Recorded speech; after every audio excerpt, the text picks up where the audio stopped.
সাথে সাথে বলবেন বিমান ধর্মের কাজ নয়, সংসারের কাজ। সংসারের কাজ মন গড়া করলে বিদাত হয় না, ধর্মের কাজ মন গড়া করলে বিদাত হয়।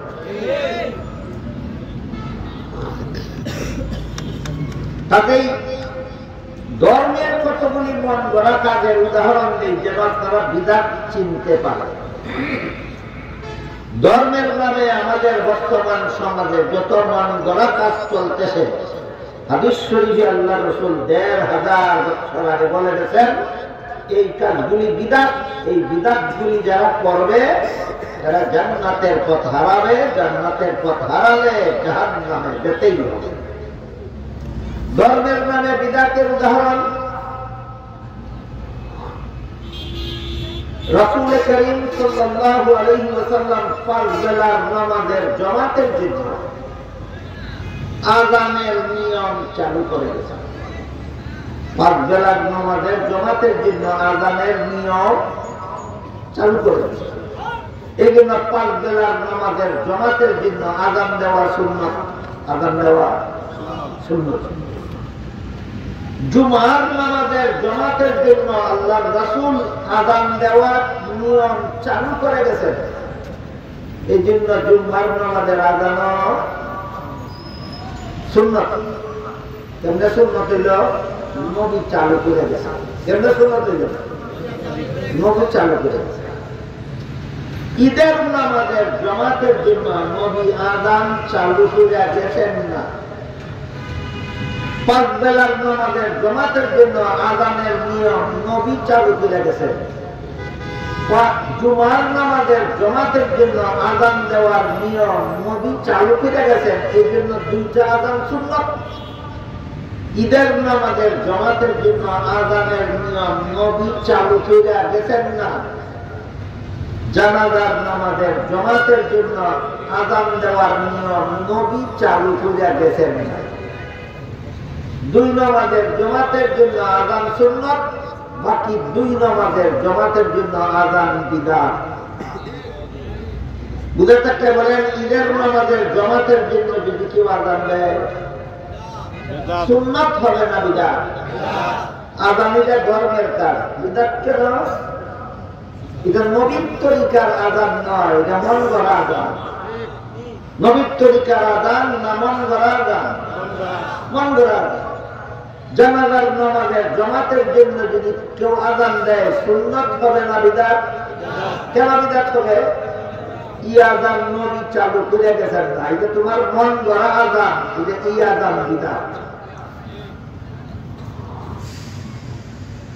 তেমনি ভাবে আযানের পরে দুরূদ শরীফ পড়ার নিয়ম নবী চালু করে গেছেন। এই জন্য আযানের পরে দুরূদ শরীফ পড়া সুন্নাত। আযানের আগে দুরূদ শরীফ পড়ার নিয়ম নবী চালু করে গেছেন না। এখন যদি আযানের আগে দুরূদ শরীফ পড়ে কেন বিদআত হবে? দুই কারণে। এক নম্বর এটা সংসারের কাজ না, আযান এটা দুরূদ শরীফ পড়া এটা ধর্মের কাজ। দুই নম্বর ধর্মের মানে এই কাজ নবী চালু করছেন না, তুমি মন গড়া চালু করছো। এই জন্য তোমার দুরূদ বিদআত। কি বিদআত? বুঝে থাকতে বলেন ঈদের নামাজে আযান দিলে হবে আযান বিদআত, জানাজার নামাজে আযান দিলে হবে আযান বিদআত। আর আযানের আগে আযানের পরে দুরূদ শরীফ পড়লে হবে সুন্নাত, আযানের আগে দুরূদ শরীফ পড়লে হবে বিদআত। এবার আপনারা বলেন আযানের পরে দুরূদ সুন্নাত কেন? নবী চালু করে গেছেন। আযানের আগে দুরূদ বিদআত কেন? নবী চালু করছেন না, তুমি মন গড়া চালু করছো, তোমার দুরূদ বিদআত। এই সব কথা আমরা স্বীকার করছি কলেমার দ্বিতীয় অংশ মুহাম্মদুর রাসূলুল্লাহর ভিতরে। লা ইলাহা ইল্লাল্লাহর ভিতরে স্বীকার করেছি এক আল্লাহর ইবাদত করব।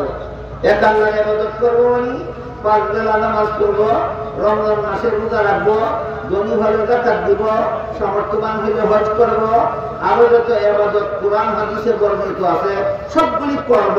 স্বীকার করেছি লা ইলাহা ইল্লাল্লাহর ভিতরে একটা ইবাদত মন গড়া করবে না, সমস্ত ইবাদত নবীর তরিকা মতে করব, স্বীকার করেছি মুহাম্মাদুর রাসূলুল্লাহর ভিতরে। এই জন্য লা ইলাহা ইল্লাল্লাহর মর্ম হলো আমি আল্লাহর ইবাদতগুলি করব।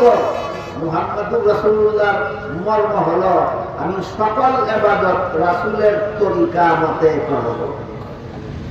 কাজেই যারা ইবাদত করে নবীর তরিকা মতে করে, এরা বুঝে শুনে কলিমা পড়ে, এরা এদের কলিমার দ্বারা জীবনের সব গুনাহ মাফ হয়ে যায়।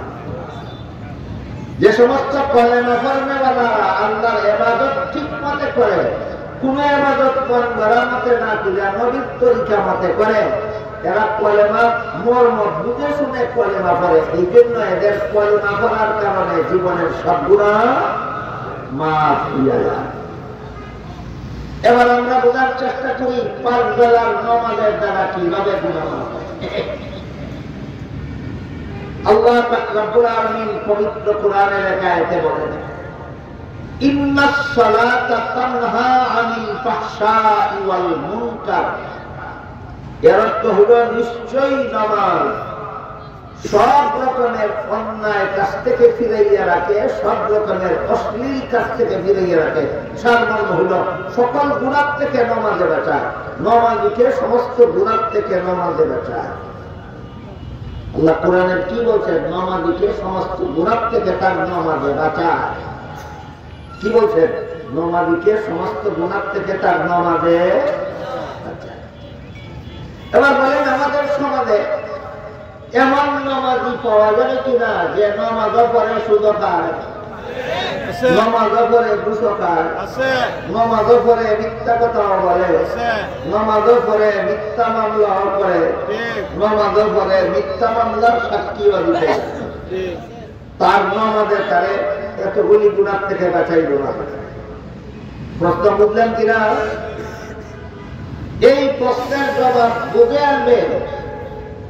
আল্লাহ যে বলছেন নামাজে সব গুনাহ থেকে বাঁচায়, কোন ঘটনা উপলক্ষে বলেছিলেন? ঘটনাটা বুঝলে প্রশ্নের জবাব বুঝে। ঘটনাটা এই ছিল, নবীর যুগে একজন লোক নূতন ভাবে কলেমা পড়ে মুসলমান। নবীর যুগে যারা কলেমা পড়ে মুসলমান হইতো, কলেমার মর্ম বুঝে কলেমা পড়তো।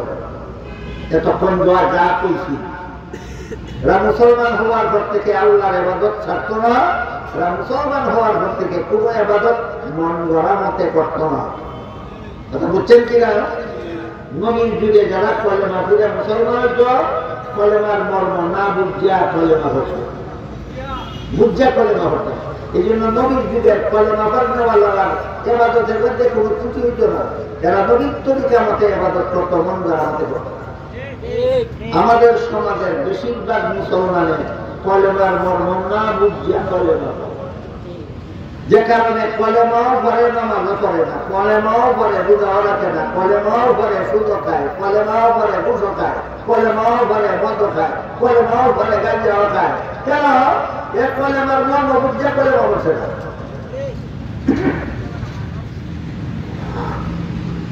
তো নবীর যুগে যারা কলেমা পড়তো, মনে প্রাণে বিশ্বাস করে যারা কলেমা পড়তো, কলেমা পড়ার সাথে সাথে আল্লাহ এরা ঠিক মতো আল্লাহ ইবাদতে লিপ্ত হয়ে যেত। এমত অবস্থায় নবীর যুগে একজন মানুষ নূতন ভাবে কলেমা পড়ে মুসলমান হয়েছে। মুসলমান হওয়ার পরে যখন জানতে পারবে একজন মুসলমানের জন্য সবচেয়ে বড় ফরজ হইল, সবচেয়ে বড় ইবাদত হইল 5 বেলার নামাজ। এই কথাটা আমরা জীবনে কোনোদিন যেন না বলি। একজন মুসলমানের জীবনে সবচেয়ে বড় ইবাদত হইল 5 বেলার নামাজ। বলেন একজন মুসলমানের জীবনে সবচেয়ে বড় ইবাদত কি? 5 বেলার নামাজ। এই লোকটা নবীর কাছে কলেমা পড়ে যখন এই কথাটা জানতে পারল যে একজনের মুসলমানের জীবনে সবচেয়ে বড় ইবাদত হইল 5 বেলার নামাজ, তখন লোকটা 5 বেলার নামাজ মসজিদে আসা নবীর ইমামতিতে জামাতের সাথে পড়া শুরু করল। শুধু কলেমা পড়ে মুসলমান হইল না, মর্ম বুঝিয়া। এই জন্য 5 বেলার নামাজ আদান হইলে মসজিদে আসে, নবীর পিছনে জামাতের সাথে নামাজ পড়ে। এই লোকটার বিরুদ্ধে সাহাবায়ে কেরাম রাসূলের কাছে বিচার দায়ের করলেন, বললেন হুজুর এ আযান করলে মসজিদে গিয়ে জামাতে নামাজ পড়ে আর মসজিদ থেকে বেরিয়ে গিয়া এমন কোন গুনাহ নাই যেটা এ না করে। সমাজে যত গুনাহ চালু আছে সব গুনার কাজ করে আবার আযান করলে মসজিদে নামাজ পড়ে। এই নতুন মুসলমানের বিরুদ্ধে সাহাবাগণ রাসূলের কাছে বিচার দিলেন। তখন রাসূল সাহাবাদেরকে বললেন, লোকটা নয়া মুসলমান, এখনো তার নামাজটা সংশোধন করতে পারছে না, সময় পাইছে না। তারে কিছুদিন সময় দাও, যেদিন তার নামাজটা সংশোধন করতে পারবে সেদিন তার নামাজেই তার সব গুনাহ থেকে ফেরাবে। রাসূলের এই কথা বলার কিছুদিন পরে দেখা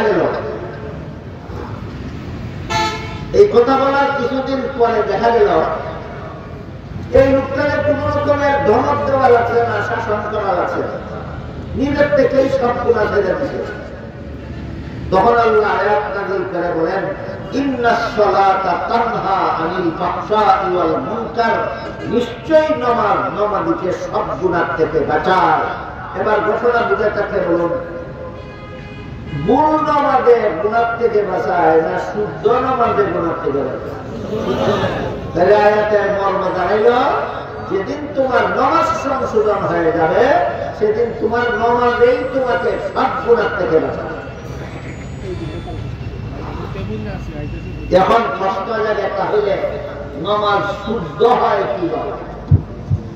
নামাজ শুদ্ধ হওয়ার পদ্ধতি দুইটা, একটা হলো বাহ্যিক নামাজটাকে শুদ্ধ করা, আর একটা হলো নামাজের ভিতরটাকে সংশোধন করা। নামাজের বাইরের দিক থেকে সংশোধন করা হলো একটা সংশোধন, নামাজকে ভিতরের দিক থেকে সংশোধন করা হলো আরেকটা সংশোধন। নামাজের বাহির সংশোধন হয় নামাজের ফরজগুলি ঠিক মতে আদায় করলে, নামাজের ওয়াজিব ঠিক মতে আদায় করলে, নামাজের সুন্নাত ঠিক মতে আদায় করলে নামাজের বাহির সংশোধন ছিল। আমার কথা বুঝে থাকলে বলেন, নামাজের ফরজ, নামাজের ওয়াজিব, নামাজের সুন্নাত ঠিক মতে আদায় করলে নামাজের কোন দিকটা সংশোধন হইল?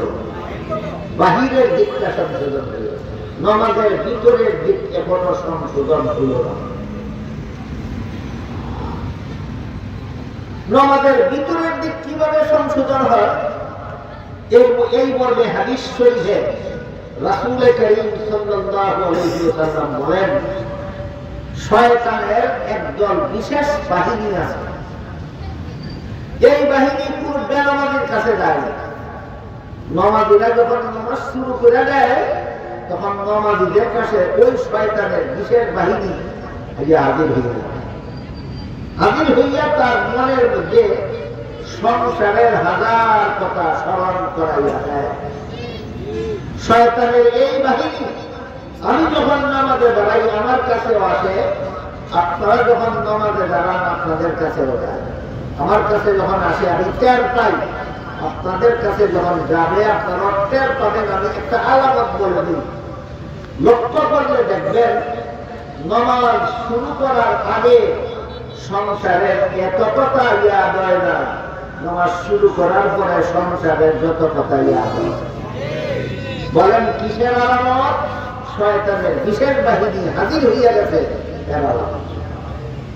আল্লাহ রাসূল বলেন, শয়তানের এই বাহিনীরা নামাজের কাছে কেন পাঠায়? তার নামাজের ভিতরটা নষ্ট করে দেওয়া, নামাজের বাহির নষ্ট করার জন্য না, নামাজের ভিতরটা নষ্ট করে দেওয়া। নামাজের ভিতরটা নষ্ট হইয়া গেলে তুমি নামাজ কইরাও নামাজের ফল থেকে আল্লাহর কাছে তুমি বঞ্চিত থাকবে। এইভাবে তোমাকে নামাজ পড়া সত্ত্বেও নামাজের সুফল পাওয়ার থেকে বঞ্চিত করার জন্য শয়তানে তার বাহিনী নামাজীদের কাছে পাঠায়। এই বাহিনীর কাজ হইল নামাজ শুরু করার পর থেকে সালাম ফিরানি পর্যন্ত তার মনের মধ্যে সংসারের হাজার কথা স্মরণ করাইয়া দেওয়া। এমত অবস্থা শয়তানের বাহিনীর এই আক্রমণ থেকে নিজের নামাজের ভিতরটা সংশোধন করার বিভিন্ন পদ্ধতি আছে। বিশেষভাবে একটা পদ্ধতি আছে আলেম মানের জন্য, আর একটা পদ্ধতি আছে যারা আলেম না তাদের জন্য। কোনটা বোঝান? আলেমদের জন্য যে জায়গা করলে আপনাদের কোনো কাজ পারবেন না।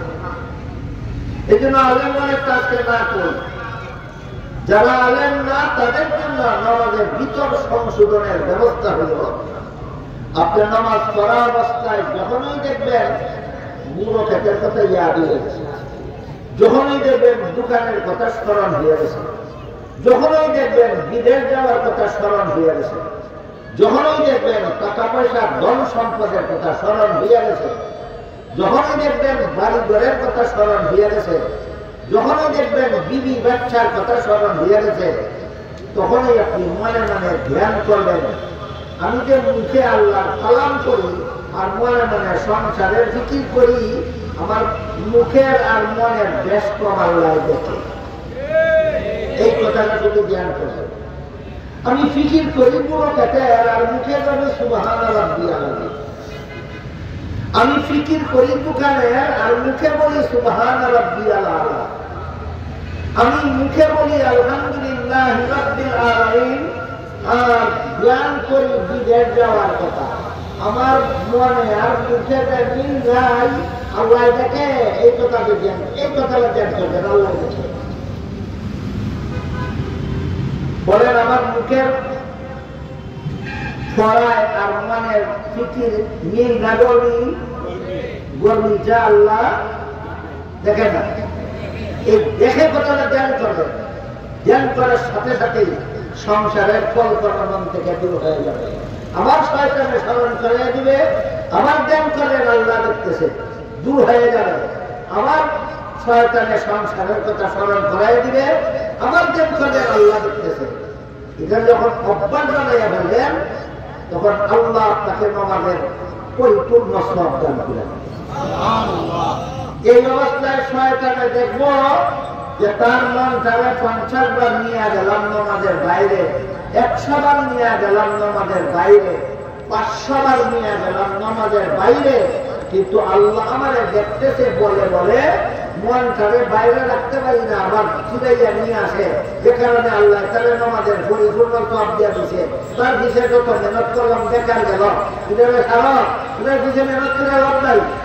ওই নামাজ এগিয়ে ধরো যে মন বুড়ো খেতে একবার লাগিয়ে দিয়ে ফিরাইয়া নেবে। এইভাবে শয়তানে যেদিন আপনার পিছিয়ে মেহনত করা ছেড়ে দিয়ে, সেই দিন থেকে আপনার নামাজের ভিতরের দিক সংশোধন হয়ে যাবে। এই নামাজে আপনাকে সব গুণার থেকে বাঁচাবে। যখন বোঝার চেষ্টা করি কেমনে বাঁচাই, যে লোকটার নামাজের টাকা অবস্থা মন সংসারের বাইরে গেলে এই জ্ঞান করে আল্লাহ আমাকে দেখতেছে, এই লোকটার নামাজ সুরে বাজারে দিয়া যদি দুর্নীতির সুযোগ পায়, জালিয়াতির সুযোগ পায়, ব্যবসা পাড়ায় ঢুকার সুযোগ পায়, এই লোকটা বাজারে দিয়া যদি সুদ খাওয়ার সুযোগ পায়, ঘুষ খাওয়ার সুযোগ পায়, তখন কি আল্লাহ আমারে দেখতেছে ইয়াদ হবে না? আরো তাড়াতাড়ি ইয়াদ হবে। এই আল্লাহ আমাকে দেখতেছে, এই স্মরণ তাকে কোন গুনায় লিপ্ত হতে দেবে না। আল্লাহ দেখতেছে কোন সাহসে সুদ খাই, আল্লাহ দেখতেছে কোন সাহসে ঘুষ খাই, আল্লাহ দেখতেছে কোন সাহসে দুর্নীতি করি, আল্লাহ দেখতেছে কোন সাহসে জালিয়াতি করি। আপনার এই ধ্যান, আল্লাহ আমাকে দেখতেছে, এই ধ্যান আপনাকে কোন গুনায় লিপ্ত হতে দেবে না। আপনার অন্তরে গুনায় লিপ্ত হওয়ার সাহস থাকবে না। এবারে যখন আপনি গুনাহ ছেড়ে দিবেন, আল্লাহ আপনার জীবনের সব গুনাহ মাফ করে দেবেন। বলেন কিসের দ্বারা জীবনের সব গুনাহ মাফ হইল? নামাজের দ্বারা। মূল নামাজের দ্বারা না সংশোধনকৃত নামাজের দ্বারা? নামাজের বাইরের দিক সংশোধন করতে হবে, ফরজ ওয়াজিব সুন্নাতগুলি ঠিক মতে আদায় করার মাধ্যমে, আর নামাজের ভিতরটা সংশোধন করতে হবে। আল্লাহ আমাকে দেখতেছে, এই কথা ধ্যান করার মাধ্যমে। তাহলে সঠিকভাবে কলেমা পড়লে কলেমার দ্বারাও জীবনের গুনাহ মাফ হয়, সঠিকভাবে নামাজ পড়লে নামাজের দ্বারাও জীবনের গুনাহ। এবার আছেন রোজার ব্যাপার। রোজা সম্পর্কে, রমজান মাসের রোজা সম্পর্কে হাদিস শরীফে রাসূল কারীম সাল্লাল্লাহু আলাইহি ওয়াসাল্লাম বলেন, ইন্নাল্লাহা ফারাদা সিয়ামা রমাদান আলাইকুম ওয়া সানানতু লাকুম কিয়ামাহু ফামান সামাহু ওয়া কামাহু ঈমানান ওয়া ইহতিসাবান খারাজা মিন যুনুবিহি কায়াউমিন ওয়ালাদাতহু উম্মুহু। রাসূল বলেন, রমজান মাসের দিনের বেলায় রোজা রাখা আল্লাহ তোমাদের জন্য ফরজ করেছেন। রমজান মাসের দিনের বেলায় রোজা রাখা আল্লাহর ফরজ। আর রাতের বেলায় তারাবিহের নামাজ পড়া আমি রাসূল তোমাদের জন্য সুন্নাত করেছি। দিনের রোজা আল্লাহর ফরজ, রাতের তারাবি নবীর সুন্নাত। দিনের রোজা আল্লাহর ফরজ, রাতের তারাবি নবীর সুন্নাত। ফরজকে আল্লাহর ফরজ বলে কেন আর সুন্নাতকে নবীর সুন্নাত বলে কেন? এটা একটা প্রশ্ন, একটা রহস্যজনক ব্যাপার, মনে রাখার দরকার। আল্লাহ সরাসরি হুকুম না করা পর্যন্ত কোন কাজ বান্দার জন্য ফরজ হয় না। এই জন্য ফরজ আল্লাহর ফরজ করে, অর্থাৎ আল্লাহর হুকুমে ফরজ হয়েছে। বুঝে থাকতে বলেন, রমজান মাসে রোজা রাখা ফরজ হয়েছে কার হুকুমে? আল্লাহর হুকুমে। এই মর্মেই আল্লাহ কোরআনে বলেছেন, শাহরু রমাদান আল্লাযী উনজিলা ফীহিল কুরআন হুদাল লিন-নাসি ওয়া বায়্যিনাতিন মিনাল হুদা ওয়াল ফুরকান ফামান শাহিদা মিনকুমুশ শাহরা ফালইয়াসুমহু। হে মুমিন মুসলমান, রমজান মাস আইলেই রোজা রাখো। রমজান মাস আসা মাত্রই রোজা রাখা শুরু করো। রমজান মাস আসা মাত্রই রোজা রাখা শুরু করো। বলেন, আল্লাহ রোজা রাখার হুকুম করছেন কিনা রমজান মাসে? এই আল্লাহর হুকুমের দ্বারা রোজা রাখা ফরজ হয়েছে। এই জন্য ফরজ, আল্লাহর ফরজ নয়। তারাবিহের নামাজ পড়ার জন্য আল্লাহ হুকুম করছেন না। তারাবিহের নামাজ নবীর আমলের কারণে উম্মতের জন্য সুন্নাত হয়েছে। নবী তারাবির নামাজ পড়তেন, এই জন্য নবীর অনুসরণে উম্মতে পড়ে। বলেন, আল্লাহর হুকুমে পড়ে না নবীর অনুসরণে পড়ে? নবীর অনুসরণের কারণে তারাবির নামাজ তোমাদের জন্য সুন্নাত হয়েছে, আল্লাহর হুকুমে না। এই জন্য তারাবির নামাজকে নবীর সুন্নাত বলা হয়। বুঝলেন কিনা? রোজা আল্লাহর ফরজ কেমনে হইল, তারাবি নবীর সুন্নাত কেমনে হইল? রোজা আল্লাহর ফরজ মানে আল্লাহর হুকুমে ফরজ, আর তারাবি নবীর সুন্নাত মানে নবীর আমলের কারণে উম্মতের জন্য সুন্নাত। তো আল্লাহ রাসূল বলেন, রমজান মাসের দিনের বেলায় রোজা রাখা আল্লাহ তোমাদের জন্য ফরজ করেছেন, আর রাতের বেলায় তারাবিহের নামাজ পড়া আমি রাসূল তোমাদের জন্য সুন্নাত করেছি। অন্য হাদিসে উল্লেখ আছে, রমজান মাসের প্রথম 10 দিনে রহমত নাযিল হয়। রমজান মাসের মধ্যের 10 দিনে রোজাদারের গুনাহ মাফ হয়। রমজান মাসের শেষের 10 দিনে গুনাহগার রোজাদারকে জাহান্নাম থেকে মুক্তি দেওয়া হয়। রমজানের প্রথম 10 দিন রহমত নাযিল হয়, মধ্যের 10 দিন গুনাহ মাফ হয়, আর শেষের 10 দিনে জাহান্নাম থেকে নাজাত দেওয়া হয়। প্রশ্ন লাগে, রমজানের 3 দিন ছাড়া সারা বছরে আর কোন সময় কি আল্লাহর রহমত নাযিল হয় না? আর কোন সময় কি গুনাহ মাফ হয় না? আর কোন সময় কি জাহান্নাম থেকে নাজাত হয় না? জবাব হলো হয়। তবে রমজান যত সহজ, অন্য সময় তত সহজ নয়। এবার আমরা বোঝার চেষ্টা করি, রমজানের রোজার উসিলায় রহমত নাযিল সহজ কিভাবে? রমজান মাসের রোজার উসিলায় গুনাহ মাফ হওয়া সহজ কিভাবে? রমজান মাসের রোজার উসিলায় জাহান্নাম থেকে নাজাত পাওয়া সহজ হয় কিভাবে? এমন আল্লাহ কোরআনের আয়াতে বলেন, ইয়া আইয়ুহাল্লাযীনা আমানু কুতিবা আলাইকুমুস সিয়াম কামা কুতিবা আলাল্লাযীনা মিন ক্বাবলিকুম লাআল্লাকুম তাত্তাকুন। হে মুমিন মুসলমানেরা, তোমাদের জন্য রোজা রাখা ফরজ করা হলো। তোমাদের পূর্ববর্তী উম্মতদের জন্য অন্যান্য নিয়মে রোজা রাখা ফরজ ছিল, আর তোমাদের জন্য ফরজ করা হইল যেন এই রোজার দ্বারা তোমরা গুনাহমুক্ত হতে পারো। রোজার দ্বারা গুনাহমুক্ত হওয়া যায়। কিভাবে রোজার দ্বারা গুনাহমুক্ত হওয়া যায়? এর সহজ ব্যবস্থা। একজন রোজাদারের বড় তার হালাল খানা মজুদ আছে, হালাল রুজির খানা মজুদ আছে। আল্লাহকে খুশি করার জন্য দিনের বেলায় খায় না।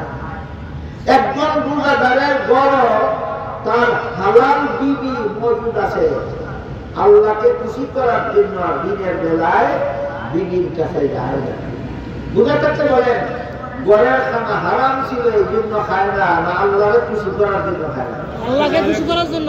ঘরের বিবির কাছে যাওয়া, ঘরের বিবি হারাম ছিল এই জন্য বিবির কাছে যায় না, না আল্লাহকে খুশি করার জন্য যায় না? আল্লাহকে খুশি করার জন্য। কাজেই যে ব্যক্তি আল্লাহকে খুশি করার জন্য হালাল খানা না খাইয়া সারাদিন থাকতে পারে, যেই ব্যক্তি আল্লাহকে খুশি করার জন্য হালাল বিবির কাছে না গিয়া সারাদিন থাকতে পারে, তার জন্য সকল প্রকার হারাম কাজের অভ্যাস ছেড়ে দেওয়া সহজ হয়ে যায়। এই হইল রমজান মাসে রোজার দেওয়া গুনাহ মাফ করানি সহজ হইয়া যায়। কাজেই এটা একটা প্রশিক্ষণের মতো, এটা একটা ট্রেনিং এর মতো। আমি যেহেতু আল্লাহকে খুশি করার জন্য ঘরে হালাল খানা আছে, তারপরে আমি খাইলাম না। আল্লাহকে খুশি করার জন্য ঘরে হালাল বিবি আছে, তারপরে আমি তার কাছে গেলাম না, তাহলে সারা বছর হারাম কাজ না পূজা থাকতে পারবো না কেন? হালাল কাজ না পূজা যদি থাকতে পারি, হারাম কাজ না পূজা থাকতে পারবো না কেন?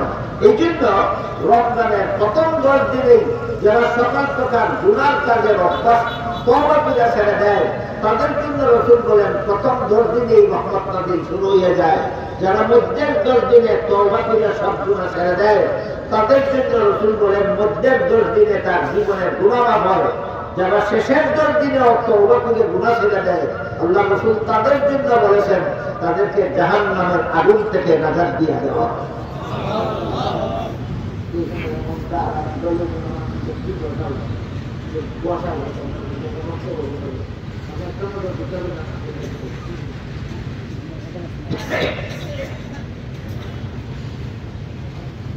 কিন্তু এই গুনাহের পদ্ধতিতে যারা রোজা রাখে না, প্রথম 10 দিনে রোজা রাখে শুধু খায় দুশো খায়, মধ্যের 10 দিনে রোজা রাখে মিথ্যা কথা বলে, শেষের 10 দিনে রোজা রাখে মানুষের ঠগায়। এর রোজার ব্যাপারে হাদিস শরীফে আল্লাহ রাসূল বলেছেন তোমার রোজার দ্বারা শুধু মুক্তি আছে, কষ্ট সহ্য করতো, এছাড়া তোমার রোজার আর কোনো ফলাফল না। বুঝা থাকলে বলেন মুক্তি আছে কষ্ট সহ্য করার নাম আসল রোজা, না হালাল বিবি আর হালাল খানা ছেড়ে দেওয়ার উসিলায় সব রকমের হারাম কাজ ছেড়ে দেওয়ার নাম রোজা। নামাজের যেমন একটা দিক আছে বাইরের দিক, একটা দিক আছে ভিতরের দিক। নামাজের বাইরের দিক হলো ফরজ ওয়াজিব সুন্নাত গুলি ঠিক পথে আদায় করা, আর ভিতরের দিক হলো আল্লাহর জানে মগ্ন হইয়া নামাজ পড়া। ঠিক তেমনি ভাবে রোজারও দুইটা দিক আছে, একটা বাইরের দিক, একটা ভিতরের দিক। রোজার বাইরের দিক হলো রমজান মাসের দিনের বেলায় খানা পিনা না করা, স্বামী স্ত্রী মিলামিশা না করা, এটা হলো রোজার ফুলস। ফুলের মধ্যে বিশাল বাকল কোনটা করে বুঝলেন? গাছের একটা আছে শাল, একটা আছে সার। সবটাই সার না কিছু শাল আছে? সবটাই সার না কিছু সারও আছে? দিনের বেলায় খানা পিনা না করা, স্বামী স্ত্রীর মিলামিশা না করা, এটা হলো রোজার শাল। রোজার কি শাল? আর রোজার উসিলায় সব গুনাহ তওবা করে ছেড়ে দেওয়া, এটা হলো রোজার মূল। এটা হলো রোজার মূল। রোজার শালের দ্বারা গুনাহ মাফ হয় না, রোজার মূলের দ্বারা গুনাহ মাফ হয়। যেমন ভাবে নামাজের শালের দ্বারা গুনাহ মাফ হয় না, নামাজের মূলের দ্বারা গুনাহ মাফ হয়। ঠিক তেমনি ভাবে রোজার শালের দ্বারা গুনাহ মাফ হয় না, রোজার মূলের দ্বারা গুনাহ মাফ হয়। কাজেই আমরা যদি এই সামনে রমজান মাস আসতেছে, রমজান মাসে যদি সারা মাসেই আমরা সারাদিন উপবাস থাকি, কিন্তু সারা বৎসরের মিথ্যা কথা বলার বদ অভ্যাস ছাড়ি না, সারা বৎসরের জীবন দেওয়ার বদ অভ্যাস ছাড়ি না, সারা বৎসরের সুদ খাওয়ার বদ অভ্যাস ছাড়ি না, সারা বৎসরের ঘুষ খাওয়ার বদ অভ্যাস ছাড়ি না, সারা বৎসর একে অপরের জীবন করার বদ অভ্যাস ছাড়ি না, সারা বৎসর যত অন্যায় অপরাধ করেছি অভ্যাসগুলি যদি ছাড়ি না, কিন্তু দিনের বেলায় উপাসটাকে কি করি? আমার রোজার কি আছে কি নাই? সাল আছে মূল নাই। বলেন কি আছে কি নাই? সাল আছে মূল নাই। যারা রোজা রাখে গুনাহ করে, যারা রোজা রাখে গুনাহ করে, এরা রোজার কি আছে কি নাই, সাল আছে মূল নাই, এমন রোজার কোন সার্থকতা নাই। এই রোজার দ্বারা গুনাহ মাফ হয় না। আর যদি রোজার উসিলায় সব গুনাহ তওবা করে ছেড়ে দেই, হাদিস শরীফে আল্লাহ রাসূল বলেছেন, যারা রমজান মাসে রোজাটা ঠিকমতো রাখবে আর রাতের বেলায় তারাবিহের নামাজটা পড়বে, ঈমানটা ঠিক রাখিয়া আল্লাহর কাছে সওয়াব পাওয়ার আশায় আল্লাহ তার সারা জীবনের গুনাহ এমন ভাবে মাফ করে দিবেন যেমন ভাবে একটা নূতন সন্তান বেগুনাহ অবস্থায় জন্মগ্রহণ। রমজান মাসের আমলই মাত্র দুইটা, একটা দিনের বেলায় রোজা রাখা আর একটা রাতের বেলায় তারাবির নামাজ পড়া। আর কোন আমল রমজান মাসের সাথে আলাদা নয়। অন্য সকল আমল 12 মাসে করা যায়, কোরআন তেলাওয়াত 12 মাসে করা যায়, দোয়া 12 মাসে করা যায়, দুরূদ শরীফ 12 মাসে করা যায়, তারাবির নামাজ তাহাজ্জুদের নামাজ 12 মাসে করা যায়। কিন্তু রমজানের রোজা আর রাতের তারাবি 12 মাস করা যায় না, রমজান মাসেই করতে হয়। রোজাটাকে বলেন রমজান মাসের আসল আমল মাত্র কয়টা? দুইটা, দিনের রোজা আর রাতের তারাবি। রোজা সম্পর্কে কিছু আলোচনা করলাম। আমরা যেন আগামী রমজানে আমরা রোজা শুধু সাল যেন না রাখি, মূল সহজে রোজা রাখি। এবার তারাবিহের নামাজ সম্পর্কে কিছু কথা। তারাবিহের আজকাল দেখা যায় রমজান মাস আসলেই রাতের বেলায় কিছু মহিলা আমাদের এক বাড়ির থেকে আরেক বাড়ির থেকে আরেক বাড়ি যায় তারাবি নামাজ। ঘটনা কি? ওই বাড়ি তারাবির জমাত, মহিলা যায় আরেক বাড়ির তারাবির জমাত শুনে। আছে কি রকম? আছে। এরা কতটুকু সুন্নাতের উপর আমল করে এটা বোঝার জন্য আপনাদেরকে একটা হাদিস বলি। হাদিস শরীফে রাসূল কারীম সাল্লাল্লাহু আলাইহি ওয়াসাল্লাম বলেন, খায়রু মাসাজিদিন নিসায়ে কারবুতিহিন্না, নারীদের শ্রেষ্ঠ মসজিদ হলো তাদের ঘরের কোণা। নারীদের শ্রেষ্ঠ মসজিদ ঘরের কোণা। একজন মহিলা রাসূলের কাছে মসজিদে গিয়ে জমাতে নামাজ পড়ার অনুমতি চাইছিল। কোন মসজিদ? মদিনা শরীফের মসজিদ। কোন জমাত? যে জমাতের ইমাম স্বয়ং রাসূল। কি মনে করেন জমাতটা কত বড় মূল্যবান?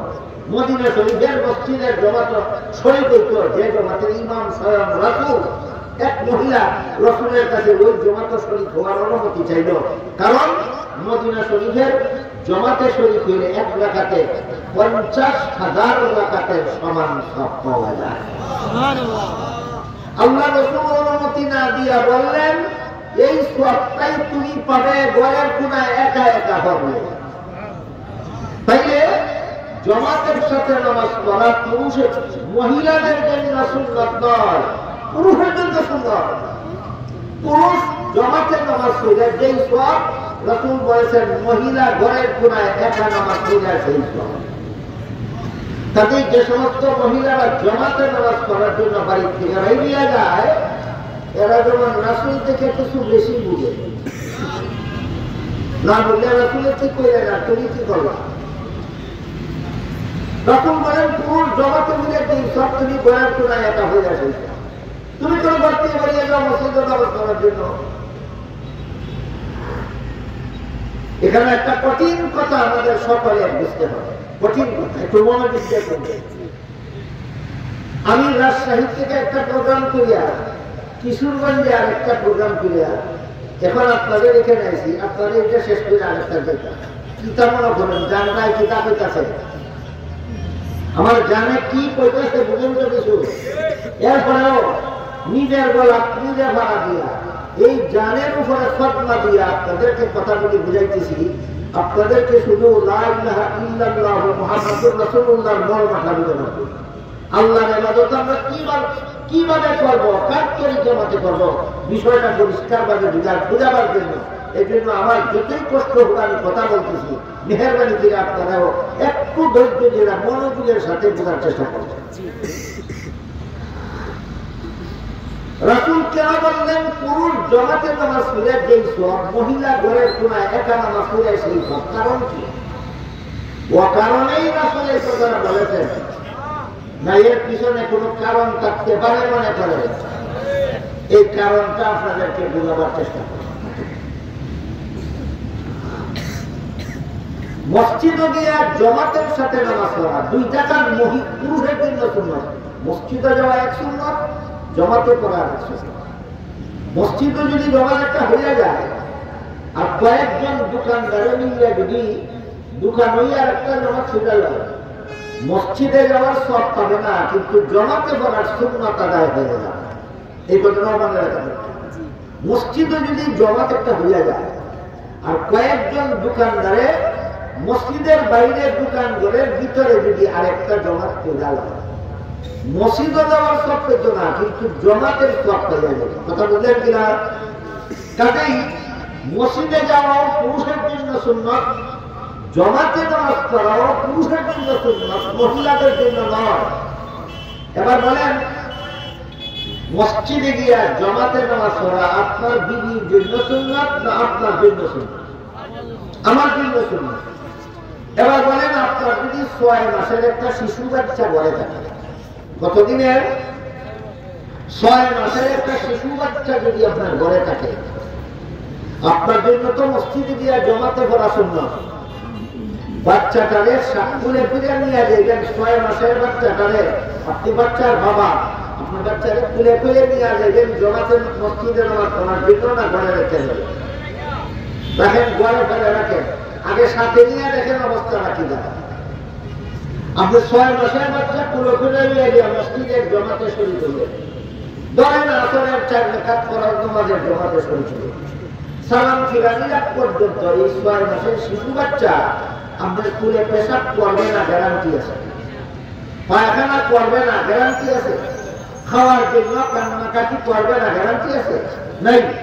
আপনি 1 রাকাত করার পরে, 2 রাকাত করার পরে, 3 রাকাত করার পরে বাচ্চা যদি পেশাব করে দেয়, আপনার নামাজও গেল, 60 দিনের নামাজও গেল, মসজিদও না হতো। কাজেই 6 মাসের শিশু বাচ্চা খুলে দিয়া বাবার জন্য মসজিদের জমাতে শরীক হওয়া সম্ভব নয়। তাই বাচ্চাটাকে আপনার ঘরে রেখে যেতে হবে। এবার বলেন, কার কাছে? মার কাছে। বাচ্চারা কার কাছে রেখে যাবে? মার কাছে। বাচ্চারে মার কাছে বলে রেখে আপনি যখন মসজিদে জমাতে শুরু করবেন, আগে তো বলছিলাম আসরের 4 রাকাত ফরজ নামাজ, এখন বলতেছি তারাবির 20 রাকাত সুন্নাত নামাজের জমাতে গিয়ে মসজিদে শরীক করবেন। তারাবির 20 রাকাত সুন্নাত নামাজ পড়তে কমসে কম আধা ঘন্টা সময় লাগে, উপরে 1 ঘন্টা 1.5 ঘন্টা 2 ঘন্টা পর্যন্ত। এই 1.5 ঘন্টা 2 ঘন্টা যে আপনি মসজিদে গিয়ে তারাবির জমাতে নামাজ পড়তেছেন, আপনার তো বড় 6 মাসের একটা শিশু বাচ্চা আছে, বাচ্চাটা এই পেশাব করে দিলে কোনো টেনশন হবে কিনা? কেন? মায়ের দেখাশোনা করবে। বাচ্চা এই পায়খানা করে দিলে কোনো টেনশন হবে কিনা? মায়ের দেখাশোনা করবে। বাচ্চা খাওয়ার জন্য কান্নাকাটি করতেছে, আপনার মসজিদে জমাতে শরীক হইয়া কোনো টেনশন হবে না? কেন? মায়ের দেখাশোনা করবে। বাচ্চাকে ঘুম পাড়ানোর দরকার কিনা? আপনার কোনো টেনশন নাই। কেন? মায়ের দেখাশোনা করবে। তাইলে আপনি বাচ্চার বাবা হইয়া মসজিদে গিয়া জমাতের সাথে নামাজ পড়ার সুযোগ পাইলেন, কার কারণে? বাচ্চার মায়ের কারণে। আপনি মসজিদে গিয়া নিশ্চিন্ত মনে, শান্ত মনে জমাতের সাথে নামাজ পড়ার সুযোগ পাইলেন, কার কারণে? মার কারণে। আর ইসলামের বিধান হইল, যার কারণে একজনে একটা নেক আমলের সুযোগ পাইল, এই লোকটাই নেক আমল কইরা যে সওয়াব, যার কারণে সুযোগ পাইল সে না কইরা সেই সওয়াব। এই জন্য হাদিস শরীফে আল্লাহ রাসূল বলেছেন, পুরুষরা মসজিদে জমাতে নামাজ পড়ে যেই সওয়াব, মহিলা ঘরের কোনায় একা নামাজ পড়ে সেই সওয়াব। এবার বলেন, অযৌক্তিক না চূড়ান্ত যুক্তিসম্মত? আর একবার সাহাবায়ে উঠে কয়, আমার এখন কোনো শিশু বাচ্চা নাই, আমিও মসজিদে গিয়ে জমাতে শরীক হবো, আমার বিবিও মসজিদে গিয়ে জমাতে শরীক হবো, এখন তো আর বাচ্চার সমস্যা নাই, এখন কি এখন বাধা কোথায়? এটা হলো সাহাবাদ। এই সাহাবাদীর জব জানার জন্য আমাদের জানতে হবে, যে মহিলাদের দায়িত্ব শুধু বাচ্চা লালন পালন করা নয়, বিয়ার পর থেকে মহিলাদের বিশেষ 3টা দায়িত্ব আছে। 1 নম্বর দায়িত্ব হলো স্বামীর ঘর দেখাশোনা করা। 2 নম্বর দায়িত্ব হলো স্বামীর ঘরের মাল সামান দেখাশোনা করা। 3 নম্বর দায়িত্ব হলো বাচ্চা লালন পালন করা।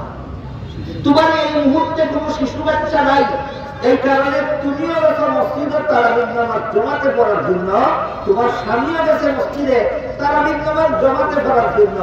কমপক্ষে 1 ঘন্টার ভিতরে এসা সভা 1 ঘন্টার ভিতরে শুনে যদি ঘরটা শুরু হয়ে যায়, ঘরটা দেখাশোনা করবে কে?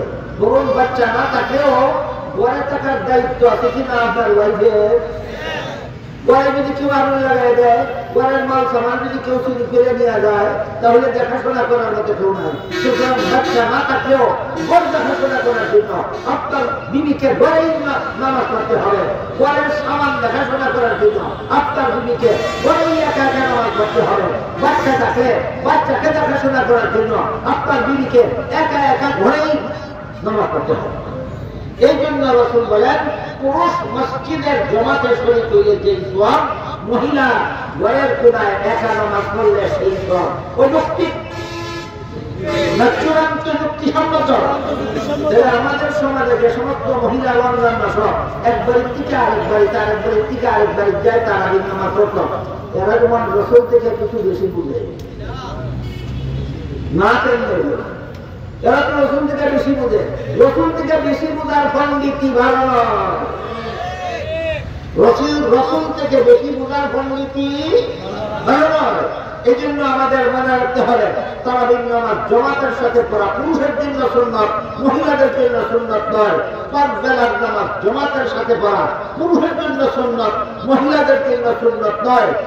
ঈদের নামাজ পড়া পুরুষের জন্য ওয়াজিব, মহিলাদের জন্য ওয়াজিব নয়।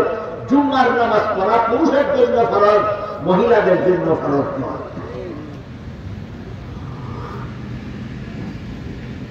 এবার আমরা বুঝতে পারলাম ঠিক মতো কলেমা পড়লে কিভাবে জীবনের গুনাহ মাফ হয়, ঠিক মতো নামাজ পড়লে কিভাবে জীবনের গুনাহ মাফ হয়, ঠিক মতো রোজা রাখলে কিভাবে জীবনের গুনাহ মাফ হয়।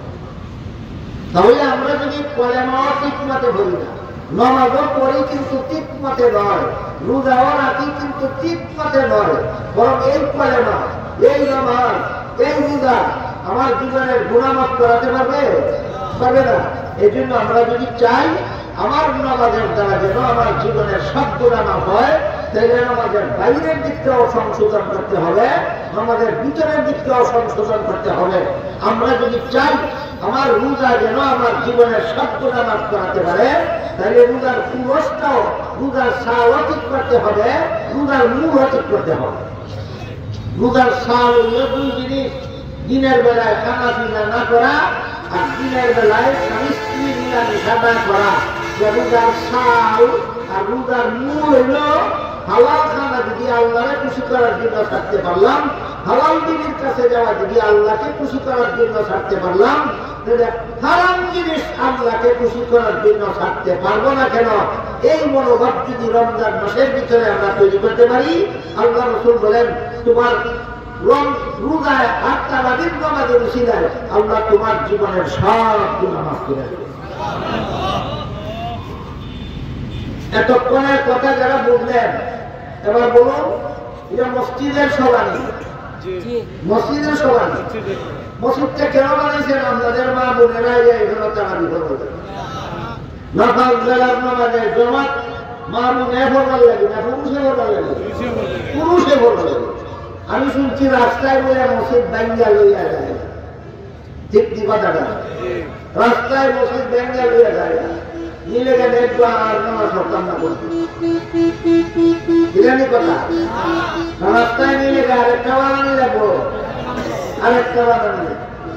হাদিস শরীফে রাসূল করিম সাল্লাল্লাহু আলাইহি ওয়াসাল্লাম বলেন, মান বানা লিল্লাহি বাইতান আও ক্বালা মসজিদান বানাল্লাহু লাহু বাইতান ফিল জান্নাহ আও কামা ক্বালা আলাইহিস সালাতু ওয়াস সালাম। কেউ যদি আল্লাহর রাস্তায় মসজিদ বানায়া দেয়, আল্লাহ তার জন্য জান্নাতে স্বর্ণের ঘর বানিয়ে দেয়। আপনারা চাইনি আল্লাহ জান্নাত আপনাদের জন্য স্বর্ণের ঘর বানাইতে চাইলে মসজিদে জায়গাটা কিরণ লাগবো, মসজিদে বানানি লাগবো, একজনের দেওয়ার তৌফিক নাই। কেউ 1 টন রড দেওয়ার তৌফিক আছে, তিনি 1 টন রড দিবেন। কেউ 1 ব্যাগ সিমেন্ট দেওয়ার তৌফিক আছে, তিনি 1 ব্যাগ সিমেন্ট দিবেন। কারো 100 ইট দেওয়ার সুযোগ তৌফিক আছে, তিনি 100 ইট দিবেন। কেউ 5টা ইটের বেশি দেওয়ার তৌফিক নাই, 5টা ইট দিবেন। কেউ 1টা ইট দেওয়ার বেশি দিলে নুন মরিচ দিতে হতো না, বাচ্চা কাচ্চারে নুন বাচ্চা হইতে হতো না, সে 1টা ইট দিব। হাদিসের ব্যাখ্যায় লেখা আছে, যার তৌফিক আছে সে সম্পূর্ণ মসজিদ বানিয়ে দিলে আল্লাহর কাছে যেই সব, যার 1টা ইটের বেশি দেওয়ার তৌফিক নাই, সে 1টা ইট মসজিদ বানানোর কাজে দান করলে পূর্ণ মসজিদ বানানোওয়ালার সমান সব। আল্লাহর পক্ষ থেকে একটা অফার আছে, কিটা পুরা মসজিদ বানানোর সব যদি চাও, যার যার তৌফিক মতো মসজিদ বানানোর কাজে শরীক হও।